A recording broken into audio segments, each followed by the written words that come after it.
In association with Karuna Hospital, Budanila Kanthatera, Chunikhel, our medical partner.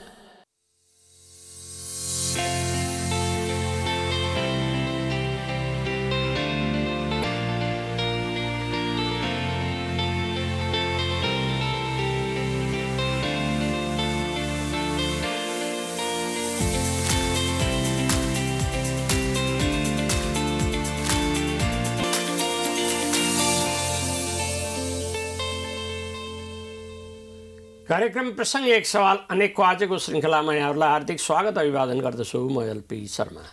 दर्शकवृन्द, आज September 10 तारिक विश्व आत्महत्या प्रतिरोध र रोकथाम र न्यूनीकरण दिवस हो। अब यस दिवसका सिलसिलामा नेपालमा पनि लगभग 77 जिल्लामा आत्महत्या नियन्त्रण र रोकथामका विभिन्न कार्यक्रमहरूको आयोजना भइराखेको छ।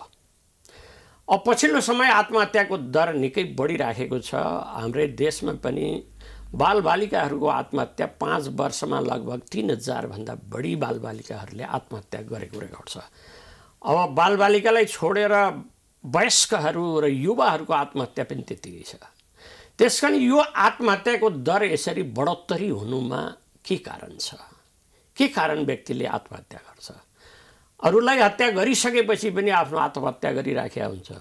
आफ्नो मात्र ज्यानको कुरा होइन, अरूको ज्यान समेत लिएर आफ्नो आत्महत्यामा व्यक्तिहरू निकै ठुलो सङ्ख्यामा सरिक हुनुको पछाडिको कारण के हो? यसको मानसिक स्वास्थ्य हो, पारिवारिक स्थिति अवस्था हो, अथवा अन्य यो भित्रका धेरै कारणहरू र त्यसका विभिन्न आयामहरू के हुन सक्छन्?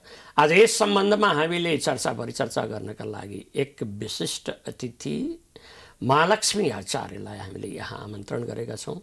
उहाँ मनोसामाजिक परामर्शदाता हुनुहुन्छ, एक विशिष्ट ट्रेनर पनि हुनुहुन्छ र प्रशिक्षक पनि हुनुहुन्छ। अब हामीले आज यसै विषयलाई केन्द्रमा राख्छौँ र अन्तर्संवाद प्रारम्भ गर्छौँ। अब कुनै विलम्ब नगरी हामी उहाँलाई यस कार्यक्रममा हार्दिक स्वागत गरौँ। स्वागत छ म्याम यस कार्यक्रममा। धन्यवाद। अब म्याम, हाम्रो अन्तर्संवादको सिलसिला यसैबाट सुरु गरौँ। मैले छोटो एउटा ओपनिङमा त बताएँ होइन। आज अब विश्व आत्महत्या प्रिभेन्सन डे होइन, सुसाइड प्रिभेन्सन डे भन्ने छ। अब यो प्रिभेन्सन मतलब रोकथामको कुरा आयो। पहिलो जिज्ञासा चाहिँ मैले म्यामलाई राखेँ कि यति ठुलो सङ्ख्यामा व्यक्तिहरू आत्महत्यामा सरिक हुनुको पछाडिको कारण चाहिँ के हो? धन्यवाद प्रश्नको लागि। यो चाहिँ विश्व आत्महत्या रोकथाम दिवस भनेर WHO ले 2008 देखि विश्वव्यापी रूपमा मनाउँदै आएको छ। यसको कारण चाहिँ के हो भनेदेखि यसलाई दिवसको रूपमा किन मनाउनु पर्यो त भन्दा विश्वव्यापी रूपमा आत्महत्या गर्नेको सङ्ख्या अत्याधिक भयो। विभिन्न कारण छन्, विश्वभरि नै अत्याधिक आत्महत्या गर्नेको सङ्ख्याहरू अत्याधिक रूपले बढ्दै गएको सिलसिलालाई लिएर यो एउटा सरुवा रोग जस्तो स्थितिमा यो गइरहेको स्थितिले गर्दाखेरि यसलाई चाहिँ हामी दिवसको रूपमा मनाएर, यो दिवस भनेको कुनै खुसियालीको दिवस नभएर यो चाहिँ अवेरनेसको, जागरणको, यो के हो त, के कारणले हुन्छ, कसरी हुन्छ र यसलाई हामीले न्यूनीकरण र रोकथाम कसरी गर्न सक्छौँ, त्यो विषयमा चाहिँ जसरी हुन्छ हामी अन्तर्क्रियात्मक कार्यक्रम हुन्छ अथवा एक्सनमा गएर हुन्छ, कसरी हुन्छ यसलाई चाहिँ दिवसको रूपमा एक दिन भए पनि मनाएर यसलाई चाहिँ अवेरनेस जगाउनु पर्यो र यसलाई न्यूनीकरण गर्नु पर्यो, बिस्तार बिस्तार यसलाई रोकथाम गर्नु पर्यो भन्ने उद्देश्यले यो WHO ले आयोजना गरेको। 2008 बाट यो सेप्टेम्बर 10 तारिकको लागि चाहिँ विश्व आत्महत्या रोकथाम दिवस भनेर मनाउने गरिन्छ। अब यो सरले सोधिहाल्नुभयो यो किन हुन्छ, कसरी हुन्छ, यो कुरा हामीले एकदमै बुझ्नु आवश्यक छ। यसमा दोस्रो एकछिनमा आउँला। म्यामले नै भन्नु यो विश्व आत्महत्या रोकथाम दिवस, यो दिवसले के एक दिनको दिवस मनाएर अनि यसले न्यूनीकरण गर्छ, रोकथाम गर्छ कि गर्दैन? यो एक दिन मनाएर यसलाई चाहिँ यो दिवस भन्दैमा रोकथाम हुने होइन। यो दिवस मनाउनुको अभिप्राय चाहिँ के हो भने यो एक दिन विभिन्न सेमिनार, गोष्ठी, कार्यक्रमहरू मार्फत यो चाहिँ व्यक्तिलाई, समुदायलाई, राष्ट्रलाई सचेत गराउने उद्देश्यले राखिएको एक दिवसीय कार्यक्रम भए पनि यो चाहिँ एक दिनको एउटा जनचेतना जगाइसकेपछि यो वर्षैभरि सधैँका दिनमा यो चाहिँ सम्बन्धित निकायले गर्न सक्छ भन्ने उद्देश्यले राखिएको प्रोग्राम हो यो। त्यसकारणले गर्दा एक दिन मनाउँदैमा यो प्रिभेन्सन हुने होइन। यसलाई चाहिँ हामीले बुझेर यसलाई सधैँभरि के गर्नुपर्छ, सम्बन्धित निकायले जस्तै कानुन बनाउनेले के गर्नुपर्छ, यो एक्सनमा जानेहरूले कसरी जानुपर्छ, यो विषयमा चाहिँ छलफल अन्तर्क्रियात्मक कार्यक्रम त हुन सक्छ नि। एक दिन दिवसको रिजल्ट चाहिँ जस देखिएको छ, अहिलेसम्म देखिएको छ। त्यो कारणले यसलाई निरन्तरता दिँदै आइएको छ। अब यो किन गरिएको छ भन्दाखेरि नि यो एकदमै भयावह स्थितिमा छ आत्महत्याको स्थिति। किनभने मान्छे जन्मिसकेपछि मर्नु सहज प्रक्रिया हो, त्यो अन्तिम सत्य हो त्यो। तर मान्छेले आफूले आफूलाई हत्या गर्नु भनेको त्यो सहज होइन। त्यो असहज परिस्थितिमा मान्छेले आफ्नो हत्या कसरी गर्छ त, किन गर्छ त, के कारणले गर्छ? मर्नु सहज स्थिति होइन। किनभने कुनै पनि यो संसारमा कुनै पनि यो धरतीका प्राणी कुनैलाई पनि मर्न इच्छा हुँदैन। सानोमा सानो एकदमै सानो जीव प्राणीलाई पनि मर्नदेखि डर लाग्छ भने मान्छे यो धरतीको सर्वश्रेष्ठ प्राणी हुँदाहुँदै पनि, यस्तो विकसित युगमा आएर पनि मान्छे किन आफैलाई हत्या गर्न खोज्छ त? हो, यसैमा हो कि हो, जरुरी कुरा नै यही छ कि मान्छेले जताततै अन्धकार देखेर अब मेरो जिन्दगीको कुनै विकल्प बाँकी छैन, म आफैलाई मार्ने बाहेक अरू केही छैन भन्ने निर्णय र निष्कर्षमा मान्छे कुन पोइन्ट अफ टाइममा पुग्छ कि? यो एकदमै राम्रो कुरा हो। किनभनेदेखि यो कसरी गर्छ मान्छेले, किन गर्छ, किन, यो कुरा चाहिँ हामीले सबैभन्दा पहिला बुझ्नुपर्छ।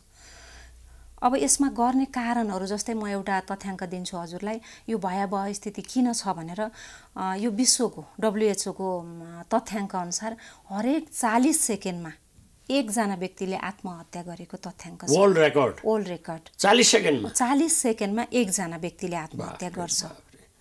कस्तो भयावह! त्यो 40 सेकेन्डमा 20 जनाले एटेम्प्ट गर्छ आत्महत्याको लागि। 20 जनाले एटेम्प्ट गरिरहेको हुन्छ, त्यसमध्ये एकजनाले आत्महत्या गर्छ। त्यसकारणले गर्दाखेरि विश्वमा यो तथ्याङ्क कस्तो भएको छ भनेदेखि 7000 प्लस लगभग 8000 को रेसियोमा वार्षिक हाम्रो नेपालमा पनि यसरी आत्महत्या भइरहेको छ भने विश्वको सिनारियोमा चाहिँ 7 लाख चान्चुनले वार्षिक रूपमा आत्महत्या गरेको तथ्य विश्वको 7 लाख तथ्याङ्क। हजुर, नेपालमा पनि 7-8 हजार छ। हाम्रो यो उसमा कोभिडको समयमा 7000 प्लस भएको छ एक वर्षमा आत्महत्या गर्नेको। नेपालको सन्दर्भमा हरेक दिनमा 19 जनाले आत्महत्या गरेको तथ्याङ्क छ एक दिनमा। हजुर, यो 2019-20 को तथ्याङ्क हो, यो प्रहरीको रिपोर्ट हो। त्यसमा चाहिँ एक दिनमा 19 जनासम्मले आत्महत्या गरेको प्रहरीको तथ्याङ्क भेटिएको छ। आत्महत्या कस्तो देखिन्छ त? अब नेपालकै प्रसङ्गमा कुरा गरौँ, यो सहर केन्द्रित बढी छ कि गाउँ गाउँमा पनि छ कि यो सहरोन्मुख क्षेत्रहरूमा छ कि कहाँ छ, कहाँ बढी देखिन्छ? यो वास्तवमा भने आत्महत्या यो वर्ग, यो जाति, यो लिङ्ग, यो उमेर भन्ने कुनै यसले तय गरेको छैन। यो सबै ठाउँमा छ, तर कहाँ अलि बढी सङ्क्रमित छ भन्ने कुरा मात्रै हो, बढीमा आउँछ भन्ने। तर यो जहाँसुकै पनि नेपालको 77 जिल्लामा आत्महत्या एकदम म्याक्सिमम छ। अब यसलाई हेर्दाखेरि यो किन हुन्छ त, यो प्रश्नमा हामी आउँ। यो किन हुन्छ भन्दाखेरि सबैभन्दा आत्महत्या बढी हुने कारण चाहिँ मानसिक समस्याको कारणले देखिएको छ। 95% आत्महत्याको कारण मानसिक कारण रहेको छ। मानसिक कारण 95%, त्यसमा पनि 80%मा चाहिँ डिप्रेसन देखिएको छ। 80% जति पनि आत्महत्या गर्ने व्यक्तिहरू हुनुहुन्छ उहाँहरूलाई चाहिँ डिप्रेसन, त्यसको डिप्रेसनमा गइसकेपछि फर्केर नर्मलमा नआइकन यसको अन्तिम चाहिँ सत्यको रूपमा उसले आत्महत्या नै गर्ने देखिएको छ। यो कस्तो छ भने डिप्रेसन भन्दैमा सबैले आत्महत्या गर्छ भन्ने छैन। डिप्रेसन पनि माइल्ड स्टेजमा हुन्छ, मोडरेट हुन्छ, त्यस पछाडि सिभियर हुन्छ। सबै सेभेरिटीमा पुगेपछि गइहाल्छ मान्छे आत्महत्यामा। सबैजना मान्छे त्यसमा पनि नजान सक्छ, त्यसको पनि आफ्नो क्याटेगोरी छ। त्यो स्थितिमा हामी जस्तै आत्महत्या कुन स्थितिमा गर्छ हामीले डायग्नोस गरेर त्यो हेर्ने गर्छौँ होइन। तर पनि सिभियर केसमा गइसकेपछि र त्यसले सिम्टम्स कस्तो देखाउँछ त्यो सिम्टम्सको आधारमा लक्षणहरू हुन्छन् त्यसका, त्यो लक्षणहरू बुझ्नुपर्ने हुन्छ, एकदमै आवश्यक हुन्छ। डिप्रेसनको केसमा देखिने लक्षणहरू कुनै दिन हामी डिप्रेसनको बारेमा पनि छलफल गरौँला, तर सामान्य रूपमा आज भन्दाखेरि हामी एकदमै तनावको स्थितिमा देख्छौँ, एकदम स्याडनेस देख्छौँ। जब संसारमा एकदमै केही पनि कुरा म गर्न सक्दिनँ, विरक्त लाग्छ उसलाई, आफ्नो मूल्य उसले हराएको देख्छ, आफ्नो मूल्य आफूले इज्जत आदर केही नपाएको स्थिति हुन्छ, केही आशा भरोसा केही हुँदैन, एकदम निराशाजनक स्थितिमा जब मान्छे पुग्छ त्यस पछाडि उसलाई डिप्रेसन भयो भन्ने हामी आकलन गर्छौँ। तर डिप्रेसन भन्दैमा एउटा के भ्रम छ भने सोसाइटीमा स्याडनेस मात्रै अथवा होपलेसनेस मात्रै डिप्रेसनको सिम्टम्स हो है भन्ने खालको छ। त्यो मात्रै डिप्रेसन होइन, किनभने कतिपय मान्छेहरू हाँसी खुसी अवस्थामा बाहिरको स्थितिमा ऊ हाँसी खुसी हुन्छ, ह्याप्पिनेसै देखिन्छ, त्यस पछाडि उसलाई भित्रभित्र डिप्रेसन भइरहेको हुन्छ। बाहिर हाँसे पनि भित्र ठुलो दर्द हुन्छ। त्यस कारणले गर्दाखेरि बाहिर हाँस्दैमा कोही मान्छेलाई समस्या छैन भन्न सकिँदैन, उसको चाहिँ के भइरहेको छ। यदि एकान्तको अवस्थामा उसले कस्तो बिहेभ देखाउँछ, एकान्तमा बस्दा पनि ऊ ह्याप्पी छ भने ठिक छ, नत्र भने एकान्तमा पुगेपछि ऊ स्याड हुन्छ भनेदेखि उसलाई कुनै न कुनै समस्या हुन्छ। यो त बडो महत्त्वपूर्ण कुरा म्यामले उठाउनु भयो कि व्यक्ति एकान्तमा बस्दा खुसी छ कि छैन त्यसलाई मेजर गर्नुपर्ने हुन्छ। एकदमै हामी मासमा देख्छौँ नि त सबैलाई, अनि त्यो कारणले पनि हामी आकलन गर्छौँ मान्छेलाई। यो मान्छे हिजोसम्म अस्तिसम्म अथवा बेलुकासम्म पनि साँझसम्म हामीसँग खेलिरहेको थियो, हाँसिरहेको थियो, त्यसले सुसाइड गरेछ, यो कस्तो अचम्म भन्छौँ हामी होइन। तर त्यो भित्रको उसको कति समयसम्मको उसले तनाव झेलिरहेको थियो त्यो हामीलाई थाहा हुँदैन बाहिरको मान्छेहरूलाई। एकान्तमा बडो चाहिँ नि ऊ बेचैन छ भनेर रुन खोज्छ, कराउन खोज्छ, अब र उसको भाव भङ्गी भनौँ न पनि चाहिँ नि बडी ल्याङ्ग्वेजेसहरू पनि स्वाभाविक छ भने उसको डिप्रेसनको एउटा सेभेरिटीमा पुग्यो भन्ने बुझिन्छ। हजुर एकदम सही। किनभनेदेखि नि उसको अवस्था कस्तो हुन्छ भनेदेखि अब उसलाई त्यहाँ त एउटा मान्छे त अभिनय गर्ने चिज हो नि त, सक्छ नि त अभिनय गर्न अरू प्राणी भन्दा। उसले जस्तो सिचुएसन आयो त्यसलाई ट्याकल गर्न सक्छ कतिपय व्यक्तिहरूले। तर जब एकान्तमा पुग्छ नि उसको त्यो स्थिति त उसले त्यहाँ देखाउँछ नि त एकान्तमा। त्यस कारणले गर्दाखेरि त्यो एकान्तमा बस्दा ऊ एकदम अशान्त हुन्छ, ऊ पीडित हुन्छ भनेदेखि उसलाई केही न केही समस्या छ, डिप्रेसन छ अथवा कुनै न कुनै समस्या छ, स्पष्ट बुझ्न सकिन्छ, स्पष्ट हुन्छ। ऊ आफू व्यक्तिले जान्दछ अथवा उसका निकटका व्यक्तिहरूले उसलाई आकलन गर्न सक्छन्। त्यस कारणले गर्दा डिप्रेसन का सिम्टम्सहरूमा चाहिँ त्यो आत्महत्या गर्ने एकदमै हुन्छ। अनि त्यसपछि अर्को एकदम महत्त्वपूर्ण कुरा के छ भने जस्तो कसैलाई एकदम सिभियर डिप्रेसन भयो, डिप्रेसन हुँदाखेरि अब जस्तै माइल्ड डिप्रेसन हुँदा हामी काउन्सिलिङ गर्छौँ, थेरापी हुन्छ। त्यस पछाडि अब जब सिभियर डिप्रेसन हुन्छ, मेजर डिप्रेसन भन्छौँ हामी, त्यो मेजर डिप्रेसनमा मेडिकेसनमा बसेको हुन्छ व्यक्ति। त्यो मेडिकेसनमा बसेको बेलामा पनि त्यो औषधिको कारणले पनि, त्यो त हर्मोनको ब्यालेन्स हुनलाई दिने औषधि हो, हर्मोनल ब्यालेन्सको लागि त्यो हर्मोनको ब्यालेन्स मिलाउनलाई दिएको त्यो औषधिको कारणले पनि सबैलाई हुँदैन, त्यो कसैलाई आत्महत्याको सोच आउन सक्छ। त्यस कारणले गर्दा पनि हामीले 2 महिना 3 महिनासम्म औषधिको पिरियडमा पनि, औषधि खुवाइरहेको पिरियडमा पनि आफ्ना आफन्तहरूले त्यो व्यक्तिलाई चाहिँ एकदम निगरानीमा राख्नुपर्ने हुन्छ। ऊ चाहिँ झन् चरम स्थितिमा पुगेको हुनसक्छ, त्यो औषधि खुवाउँदै पनि त्यो मान्छेले आत्महत्या गर्यो भनेको सुन्छौँ हामी होइन। त्यो कारणले पनि हुनसक्छ। यो कुरा पनि एकदमै सबैलाई जानकारी हुनु आवश्यक छ। हामी एक छोटो विश्राममा जानेछौँ, त्यसपछि अन्तर्संवादको सिलसिलामा पुनः जोडिनेछौँ।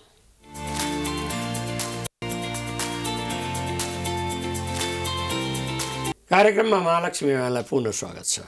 अब हामी आत्महत्या गर्ने व्यक्तिहरूको लक्षण र सिम्टम्सको बारेमा कुरा गर्दै थियौँ होइन। अब केही कुराहरू म्यामले भन्नुभयो, र आत्महत्या यसले गर्दैछ भन्ने कुरा परिवारका सदस्यलाई थाहा हुने स्पष्ट लक्षणहरू के हुन सक्छन्? अब यसको लक्षणमा आउनुभन्दा अगाडि मैले अघि डिप्रेसनको कुरा गरेँ।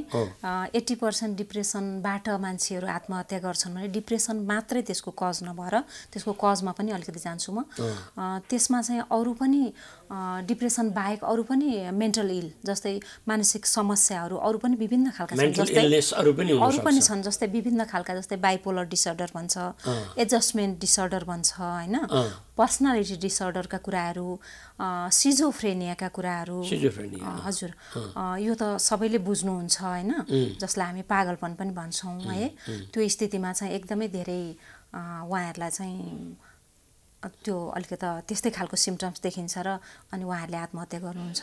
त्यस पछाडि अर्को छ अल्कोहलिस्टहरूले पनि म्याक्सिमम आत्महत्या गरेको पाइन्छ, किनभनेदेखि त्यो अल्कोहल एडिक्सन भइसकेपछि हाम्रो ड्रगिस्ट अरू विभिन्न खालका ड्रगले पनि गराउँछ र अल्कोहलको बढी प्रयोगले पनि आत्महत्या गरेको पाइन्छ, किनभनेदेखि त्यो हाम्रो ब्रेनलाई त्यस्तै खालको उसले चाहिँ एक्टिभेट गरिदिन्छ। त्यसले गर्दाखेरि उनीहरू त्यो अल्कोहल बढी सेवनले पनि आत्महत्या गरेको पाइन्छ, ठ्याक्कै पुग्छ। अनि त्यस पछाडि अर्को के छ भन्दाखेरि एकदम इम्पल्सिभ कारणले पनि त्यो एकदमै त्यो आवेगमा आउँछ नि मान्छे, हामी भन्छौँ नि, जस्तो कतिपय बच्चाहरूको केसमा, आजभोलिको बच्चाहरूको केसमा चाहिँ यो अरू सबै मेन्टल इलनेसको कारणले पनि भएको छ। बच्चाहरू अलिकति थोरै पर्सेन्ट चाहिँ इम्पल्सिभ कारणले पनि भएको पाइन्छ र उसको व्यक्तित्वको कारणले पनि इम्पल्स आएर आवेगमा आएर पनि उसले आत्महत्या गरेको पाइन्छ। यी भए विभिन्न कज। अनि त्यस पछाडि अर्को के हुन्छ भनेदेखि हेरिडिटी आउँछ नि, कसैको फ्यामिलीमा जस्तै अघिल्लो पुस्तामा अथवा त्योभन्दा अघिल्लो पुस्तामा यदि कसैलाई कुनै पनि मानसिक समस्या थियो र उसको त्यो जेनेटिकल्ली आएको छ त्यो जिनमा भने पनि त्यो आउने सम्भावना प्रबल हुन्छ। हेरिडिटरी पनि हुन सक्छ, बायोलोजिकल कज पनि हुन सक्छ हैन। यी विभिन्न कारणले चाहिँ यो अहिलेसम्म हामीले देखिएको रिसर्च अनुसार देखिएको आत्महत्याको कारणहरू, त्यसकारणले एउटै कारण छैन। कसैलाई पनि व्यक्ति नै पछि उसका कारण अलग हुन सक्छन्। त्यो सोसाइटीको कारणले हुन सक्छ, आफ्नो भित्रको बायोलोजिकल पारिवारिक कारण हुन सक्छ, जेनेटिकल कारण हुन सक्छ। माया प्रेमको कुरा त छँदैछ, त्यो अलगका कुरा हुन् हैन। यी विभिन्न कारणले, त्यस कारणले व्यक्ति पछि कारण अलग छ। अब तर नेपालको त अझै एउटा बलियो कारण त यो पनि छ कि पोभर्टी। एकदमै सही कुरा भन्नुभयो। गरिबीका कारणबाट पनि आत्महत्या भएको रेकर्ड छ। एकदमै छ। गरिबीको कारणले त्यो झेल्दा नसक्ने स्थिति आइसकेपछि अनि त्यस पछाडि उसले सोलुसन देख्दैन, किनभनेदेखि त्यो जब त्यो पिरियडमा मान्छे गुज्रिन्छ नि, त्यस पछाडि हाम्रो जुन स्थितिमा मान्छे गुज्रिन्छ हाम्रो भित्रको हर्मोन त त्यही अनुसारको चेन्ज हुँदै जान्छ, हाम्रो थट प्रोसेस त्यही हुँदै जान्छ। अनि त्यो थटले फिलिङ त्यस्तै आउँछ, त्यो फिलिङले आउने हो नि त एक्टिभिटी, त एक्सनमा त त्यो फिलिङले आउने हो नि त। जब हामी बडीमा त्यो फिल गर्न थाल्छौँ नि बार त्यस पछाडि हामीले एक्टिभिटी, हाम्रो बिहेभ त्यस्तै देखिने हो। दैलेखमा एकजना महिलाले 3 जना बच्चा सहित चाहिँ यहीँ चाहिँ आत्महत्या गरेको नदीमा हेलिएको रेकर्ड छ। यस्ता धेरै रेकर्डहरू छन्। अब यससँग जोडिएको मैले मात्रै सोध्न खोजेको कुरा भने आत्महत्या होस् अथवा व्यक्ति हत्या, सामूहिक हत्या, जेसुकै सुसाइड होस् या होमिसाइड होस्, त्यो निर्णयमा म हत्या गर्छु अथवा आफ्नो पनि हत्या गर्छु भन्ने निर्णयमा पुग्नको लागि क्षणिक एक क्षणमा 1 मिनट पहिला अथवा 2 मिनट पहिलाको भावनाले काम गर्छ कि अघिल्लो धेरै पहिलादेखिको एक्युमुलेटेड चाहिँ नि विचारले काम गरिराखेका हुन्छ, केले काम गर्छ? अब यसमा हामी कस्तो हुन्छ भने नि, आत्महत्या गर्ने मान्छेले कहिले पनि इमिडिएट इम्पल्सिभ बाहेक इमिडिएट उसले गर्दैन। 6 महिना अगाडिदेखिको उसको प्लान हुन्छ। एउटा कुरा यो बुझ्नुपर्छ, सुसाइड थट आउँछ, पहिलो कुरो कुनै न कुनै कारणले, मैले अघि कारण भनिसकेँ, कुनै न कुनै कारणले उसको सुसाइडल थट आउन सक्छ, आत्महत्याको विचार आउन सक्छ। जब मनमा विचार जन्मिन्छ नि, त्यस पछाडि अब उसले त्यस्तै खालको फिल गर्न थाल्छ, उसको भावना त्यस्तै उत्पन्न हुन थाल्छ। जब त्यो फिल गर्न थालेपछि अब उसले के खोज्छ भनेदेखि अब उसले त्यो आत्महत्याको थ्रेट आउन थाल्छ। अनि त्यसपछि उसले प्लानिङ गर्न थाल्छ।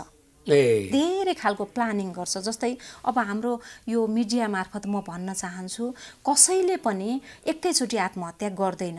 उसले के कुरा भन्न खोजेको हुन्छ भनेदेखि मलाई बचाऊ, म मर्न चाहन्न, म ठुलो समस्यामा छु भन्न खोजेको हुन्छ। बार उसको एक्सप्रेसन त्यस्तो छ भन्ने कुरा बुझ्नु सक्नु पर्यो। हो, उसले बार कुनै न कुनै माध्यमले एक्सप्रेस गरिरहेको हुन्छ आफ्नो परिवारलाई, आफ्नो आत्मीय मान्छेलाई, आफ्नो साथीभाइलाई। उसको निकट हुन्छ त्यो व्यक्तिलाई उसले एक्सप्रेस गर्न खोजिरहेको हुन्छ। त्यो कुनै ल्याङ्ग्वेज मार्फत हुन सक्छ, बडी ल्याङ्ग्वेज हुन सक्छ, अथवा भर्बल हुन्छ, नन भर्बल हुन सक्छ, अथवा कुनै एक्टिभिटी हुन सक्छ, उसले देखाइरहेको हुन्छ। जस्तै कसैले भर्बल कुरा गरौँ हामी, म मरे भने तिमी के गर्छौ भनिरहेको हुन्छ। सङ्केत गरेको हुन्छ। त्यस पछाडि उसले के गरिरहेको हुन्छ भनेदेखि जस्तै भनिरहेको हुन्छ, मलाई एकदमै मर्न मन लागिरहेछ, मलाई यो संसारदेखि बाँच्नै मन छ भनिरहेको हुन्छ। यो कुरालाई कहिले पनि नजरअन्दाज एकदमै महत्त्वपूर्ण कुरा हो। यो बाँच्नै मन लागेन भनेर भनिरहेको हुन्छ। हो, जसले बाँच्न मन लागेन एकचोटि भन्यो उसको सबै कुरो ठिक छ, नजिकको मान्छेलाई त थाहा हुन्छ। क्षणिक बाँच्न मन लाग्दैन कसैलाई, कुनै ठुलो समस्या पर्यो भने क्षणिक कसैलाई मर्न पाए पनि हुन्थ्यो जस्तो आउँछ। तर बार यदि कसैलाई त्यो आयो भने अब त्यसमा बुझ्नुपर्ने हुन्छ कि उस खतरामा छ त्यो व्यक्ति। उसले जहिले पनि हेल्प सिक गरिरहेको हुन्छ, सहयोग मागिरहेको हुन्छ आफ्ना निकटका व्यक्तिसँग, मलाई बचाऊ। मर्न उसलाई मन लागेको हुँदैन, रहरले मर्दैन व्यक्ति। तर उसको भित्रको भावना यस्तो हुन्छ कि उसले अरू कुनै विकल्प देख्दैन। त्यसो भए त परिवारको ठुलो रोल हुने रहेछ नि त ठुलो रोल हुन्छ रोकथाममा। आजको यही रोकथाम दिवसमा चाहिँ परिवारका सदस्यहरूको त ठुलो भूमिका एकदमै रोल हुन्छ। त्यसकारणले यो दिवसमा सबैभन्दा बुझ्नुपर्ने त्यो जुन सिभियर केसमा पुग्छ, 3rd डिग्री मेजर डिप्रेसनमा अथवा कुनै पनि इलनेसमा यदि कुनै व्यक्ति पुग्छ भने उसले त मात्र अरूको एटेन्सन सिक गर्न खोज्छ, बचाऊ भनेर, होइन?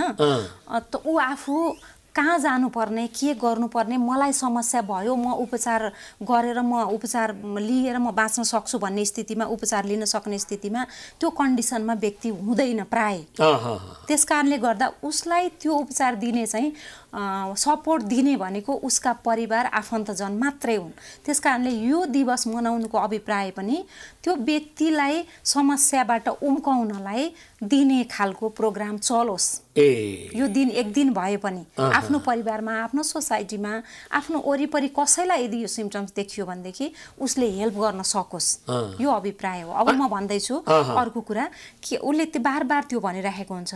जस्तै कुनै कामहरू उसको छ भनेदेखि उसले सबै कुरो बाँडफाँड कसैलाई गरिसकेको हुन्छ। यो काम यसलाई दिने, यो काम यसलाई दिने, म गइसकेपछि पनि यो काम उसले कार्यविभाजन गरिसकेको हुन्छ। जस्तै आफ्नो एकदम बहुमूल्य चिज उसले चलाइरहेछ, एकदम मनपर्ने चिज, अथवा ऊ एकदम दैनिक कार्यव्यवहारमा त्यो चिजसँग ऊ धेरै लगाव छ भने पनि त्यो चिज कसैलाई उसले हस्तान्तरण गरिसकेको हुन्छ। भनिसकेको हुन्छ। जस्तै बच्चा भएको कोही महिला छ, एकदम गाह्रै पर्यो, उसले बच्चा छोडेर मर्दैछ भनेदेखि उसलाई गाह्रै पर्यो, बच्चा छोडेर मर्दैछ भने त्यो बच्चा कसैलाई ह्यान्डओभर गरिसकेको हुन्छ, दिइसकेको हुन्छ। मेरो बच्चा म यदि भइन भने पनि तिमीले हेर्देऊ है, एकदमै दिएको हुन्छ उसले। त्यस पछाडि अरू विभिन्न सिम्टम्सहरू हुन्छन् उसका, होइन? उसले अब त्यो भन्ने भर्बल नन भर्बल त धेरै कुरा हुन्छ। ऊ एकदम सेन्टी हुन्छ, होइन? स्याडनेस हुन्छ, उसले गर्न लागेको काम हो जुन उसलाई इन्ट्रेस्ट लाग्छ भनेदेखि त्यो काम उसले छोड्दै जान्छ बिस्तारै, सोसाइटीबाट ऊ हट्दै जान्छ, आफ्नो परिवारबाट अलिकति अलग हुँदै जान्छ, एक्लै बस्न रुचाउँछ। उसलाई सबैभन्दा पीडा के हुन्छ भने उसलाई एकदम रुन मन लाग्छ, तर खुलेर ऊ रुन पनि सक्दैन, एकदम रुनु। अनि अर्को कुरा के हुन्छ भने फेरि अर्को एकदम बुझ्नुपर्ने कुरा, यदि ऊ त्यो अवस्थाबाट गुज्रिरहेको छ, एकदम स्याडनेसबाट गुज्रिरहेको छ, सबैबाट आइसोलेसन भएर बसिरहेको छ, सबै कुरा उसले चाहिँ नेगेटिभ मात्रै गरिरहेछ, तर एक्कासी उसको सम्पूर्ण कुरा राम्रो भएर आयो, खुसी देखियो, सबैसँग बोल्न थाल्यो, काहीँ एटेन्ड हुन थाल्यो, सफा सुग्घर हुन थाल्यो भने अब बुझ्दा हुन्छ उसले सुसाइड गर्ने दिन तय गरिसक्यो। हो र? एकदमै यो कुरा बुझ्नु होला, झन् खतरनाक कुरा गर्नु भयो, एकदमै खतरनाक कुरा। हिजोसम्म त्यस्तो व्यवहार थियो, एकदम जाने नेगेटिभ सारा उसको व्यवहार थियो, होइन? तर आज ठिक साफ सुथरा यताउता ठिकठाक र राम्रो व्यवहार देखाइसक्दाखेरि अब यो अन्तिम चरणमा पुगेर छ भन्ने थाहा हुन्छ। एकदमै एकदमै कसैले त कतिसम्म गरेको हुन्छ भनेदेखि पार्टी साथीहरूलाई एउटा घटना आएको थियो न्युजमा पनि, अघिल्लो दिन बेलुका पार्टी बोलाएर साथीहरूलाई पार्टी दिएर भोलिपल्ट उसले राति नै उसले सुसाइड गरिदियो। पार्टी दिएर त्यसो भए सल्युसनको रूपमा चाहिँ नि उसको आचार विचार व्यवहार के छ कसो छ परिवारका सदस्यहरूले एकदम ध्यान दिएर हेर्नुपर्छ अनि त्यसलाई नियन्त्रण रोकथाम गर्न अनि बल्ल सकिन्छ भन्ने हो। एकदमै सकिन्छ। उसको अरू पनि के सिम्टम्स हुन्छन् जस्तै आत्महत्याको बारेमा उसले खोजी नीति गरिरहेको हुन्छ, किनभने उसले कसैले पनि मर्नलाई डराउँछ। मैले अघि नै भनेसँगै डराउँछ, कसरी चाहिँ सहजले म मर्न सक्छु। ऊ सुसाइड गर्ने पनि विभिन्न छन्, औषधि सेवन छ, ह्याङ्गिङ गरेर झुन्डेर मर्न सक्छ, हाम फालेर मर्न सक्छ, पानीमा डुबेर मर्न सक्छ, आदि छन् विभिन्न। त्यसमध्ये सजिलो के हुन्छ त्यसको सजिलो के हो उसले खोजिरहेको हुन्छ। अब जस्तै उसले हतियारहरू धारिला हतियारहरू जम्मा गर्दैछ, पोइजनतिर ऊ खोजी नीति गर्दैछ कि कुन पोइजन भनेर उसले सोधखोज गरिरहेछ कि डोरीहरू उसले सङ्कलन गरिरहेछ कि कुन ठाउँ उसले एकान्त ठाउँ खोजिरहेछ कि। अब म्याम फेरि अर्को प्रसङ्गमा यसलाई हामीले लिएर आउँला। आज समय अभावले गर्दाखेरि हामीले यो विषयलाई यहाँसम्म ल्याइपुर्यौँ। निकै महत्त्वपूर्ण विषयमा यहाँसम्म आइदिनु भयो र आत्महत्याको न्यूनीकरण र रोकथामका विषयमा जे भए पनि यो सिम्टम्स र जिम्मेवारीका कुराहरू बताइदिनु भयो। त्यसको लागि मेरो व्यक्तिगत र टिमको तर्फबाट हार्दिक धन्यवाद दिन चाहन्छु। हजुर लगायत यो सम्पूर्ण प्राइम टिभीको सम्पूर्णलाई म धन्यवाद दिन्छु। र जाँदा जाँदै म एउटा कुरा के पनि भन्छु भने यदि आफ्नो फ्यामिलीमा कसैलाई पनि यस्तो खालको सिम्टम्स देख्नुभयो भनेदेखि सजेसन होइन, हामी के गर्छौँ भने योगा गर, ध्यान गर, मेडिटेसन गर, होइन विभिन्न खालको कुराहरू सजेसन दिन्छौँ, धर्मशास्त्रका कुरा सिकाउँछौँ, नैतिकताको कुरा सिकाउँछौँ। त्यो हर्मोनल चेन्ज भएको त्यो कुनै चिजले त्यो हुनेवाला छैन। त्यस कारणले गर्दाखेरि त्यसलाई चाहिँ डायग्नोस गर्नुहोस्, त्यस पछाडि उसका कुराहरू सुनिदिनुहोस् एकदम निकट भएर, नन जजमेन्टल भएर, उपेक्षा नगर्नुहोस्, उसलाई इग्नोर नगर्नुहोस्। उसभित्र समस्या छ भनेर उसका सम्पूर्ण कुरा चाहिँ सुनिदिनुहोस्। त्यस पछाडि सुनिसकेपछि उसलाई केही मात्रामा हल्का हुन्छ, आफूले ट्रिटमेन्ट गर्न सक्दैन, परिवारले सक्दैन, यसलाई प्रोफेसनलको हेल्प लिनुहोस् भन्दै म बिदा चाहन्छु। हस् त दर्शकवृन्द, आज हामी महालक्ष्मी आचार्यसँग बसेर आत्महत्या र यससँग जोडिएका विभिन्न आयामहरू र रोकथाम कसरी गर्ने, नियन्त्रण कसरी गर्ने, परिवारको जिम्मेवारी के हो, उसको व्यवहार आचरणलाई हेरेर हामीले नियन्त्रण गर्न सकिन्छ भन्ने कुरा पनि हामीले बुझ्यौँ स्पष्टतया। फेरि अर्को दिन अर्को व्यक्तिसँग जोडिने बाचा गर्दै आजको यस कार्यक्रम यहीँ बिट मार्न चाहे प्राइम टाइम टेलिभिजन हेर्दै गर्नुहुनेछ। हस्त नमस्कार।